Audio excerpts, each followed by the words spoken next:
देखते हैं नाव धारा का क्वेश्चन।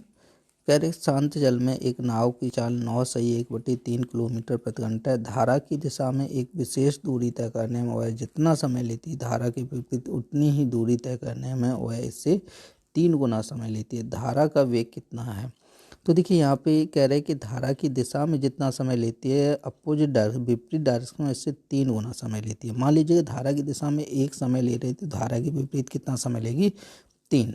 अब हम लोग याद करेंगे यहाँ से नाव की चाल और धारा की चाल।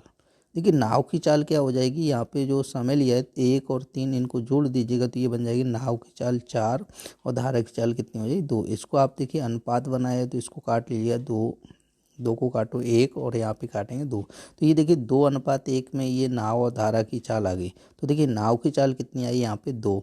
अब कह रहे हैं देखो क्वेश्चन कह रहा है नाव की चाल कितनी है 9/1/3। तो देखिए इसको हल कीजिएगा तो 9/1/3 को हल करेंगे तो ये हो जाएगा 28/3।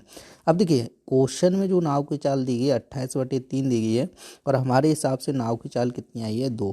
तो इसको हम लोग लिख सकते हैं 2 = 28/3। अगर 2 से इसको काट देंगे तो कितना आ जाएगा 14, 14 आ जाएगा। और देखिए हमसे कि धारा की चाल पूछी गई, धारा की चाल देखो हमारे हिसाब से कितनी आ रही है 1, तो 1 का मान निकाल लीजिएगा 14/3। तो इसका मतलब हो जाएगा 4 सही 2/3। करेक्ट आंसर है इसका।